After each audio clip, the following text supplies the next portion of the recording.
My name's Billy, and this is an original poem titled R.I.P. IRL.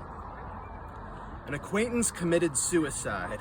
I don't even know if acquaintance is the right word. I guess he was a friend. I'm sorry, I'm still processing this. You see, I worked with him for 3 years. Different company, same job, a fellow assistant in Hollywood, a kindred spirit at the bottom of the totem pole with dreams of creatively clawing our way to the top. But he never will now. 3 years, and I never met him IRL, in real life, when he had a real life. Is this real life?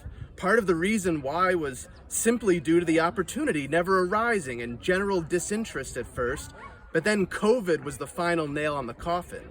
A vicious virus as his cause of death would have been an easier pill to swallow, but not suicide, not hopelessness. Although we never met in person, we spoke on the phone frequently and emailed and texted even more. Our correspondence was strictly professional in the beginning, disseminating crucial information, providing administrative support, scheduling calls, Zooms, and eventually in-person meetings and lunches again for the valiantly vaccinated. We made sure the trains ran on time so our teams could figure out how to make movies together. There are worse jobs out there. Looking back on our emails, we were like parrots, parroting the same phrases over and over. Here are some PST avails. Please use the Zoom link below. I'll circle back shortly. Something that's been bothering me is one opening line I default to far too often. I hope you're doing well.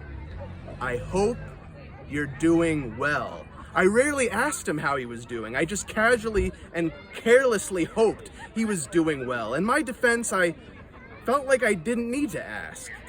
On almost all our calls, his tone was always so cheerful. He just seemed happy, carefree, and optimistic. He was like a protein bar whose energy I would feed on to give me a boost.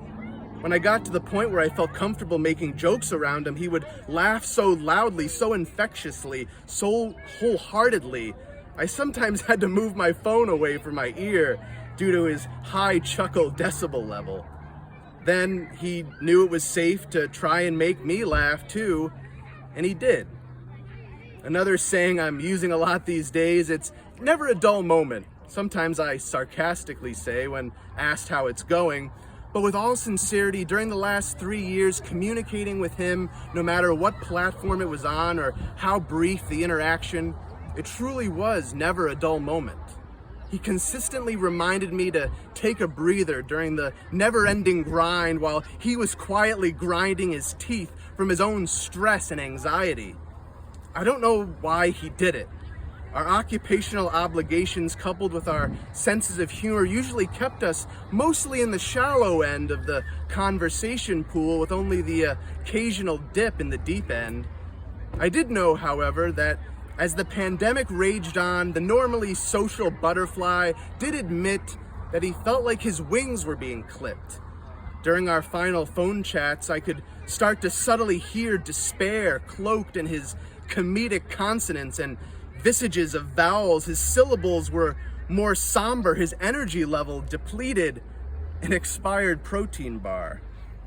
When I heard the news through the grapevine, I wanted to cut it down. There was a day's worth of water cooler gossip about how he died, but not how he lived. Trite theories about why that picked apart every aspect of who he was, quickly relegating him as mentally ill, and then it's the robotic ritual of people parroting, "I'm sorry for your loss, my deepest condolences, thoughts and prayers," over and over again.